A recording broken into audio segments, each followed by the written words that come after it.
হরে কৃষ্ণ বন্ধুরা, তোমরা সবাই কেমন আছো? আশা করি সবাই খুব ভালো আছো। তো দেখে নাও, এখানে আমাদের লাড্ডু গোপাল সোনারা হচ্ছে দোল খাচ্ছে। এটা হচ্ছে জন্মাষ্টমীর দিনের ভিডিও। দেখতে পাচ্ছ এখানে চাপার একটা মন্দিরে এটা ভিড় ছিল, এত ভিড় ছিল রাত 12টার পর। তো আমি গেছিলাম তোমাদের পুচকুসোনাকে নিয়ে, তো আমি একদিকে চুপ করে দাঁড়িয়েছিলাম, এত ভিড়ে মানে আমি যেতেও পারছিলাম না ভালো করে মানে দর্শনও করতে পাইনি। ভিডিওটা হচ্ছে তোমার দাদা করেছে, তোমাদের দাদা বানিয়েছে ভিডিওটা। তো আমি একদিকে দাঁড়িয়েছিলাম আর বৃষ্টিও পড়ছিল, তো এত ভিড় ছিল। অনেকগুলো মন্দির আছে এখানে, 3-4টা মন্দির আছে, কিন্তু আমি যেতে পারিনি মন্দিরগুলোতে। তোমাদেরকে একদিন দেখাবো চাপার মন্দিরগুলো সব, দেখে নাও।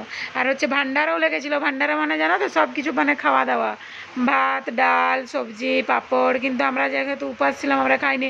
যারা উপাস নাই তারা সবাই খাচ্ছিলো। ওই দিকটাতে লেগেছিলো ভান্ডারা। দেখো এখানে আমাদের রাধা মাধবের হচ্ছে আরতি হচ্ছে, সবাই মিলে আরতি করছে। আমি যদিও ভালো করে দেখতে পাইনি, আমি ভিডিওতে ভালো করে দেখেছি। মানে এত ভিড় ছিল, আমি পুচকুচকে নিয়ে যেতেই পারিনি। তোমাদের দাদা কোনোরকম করে যেয়ে পরে ভিডিওটা বানিয়ে নিয়ে এসেছে। দেখো আরতির সব জল দিচ্ছে, শান্তি জল দিচ্ছে সবাইকে এরকম করে ছুঁড়ে ছুঁড়ে। খুব ভালো লাগছিল দেখতে, যদিও আমি ভালো করে দেখতে পাইনি। ওই দেখো ওইখানে রাধা মাধবের মাথার উপরে যে ওই ছাতার মতো ওগুলো আছে না, ওইগুলো জানো তো সব রূপার বটে, আর মুকুটগুলোও রূপার।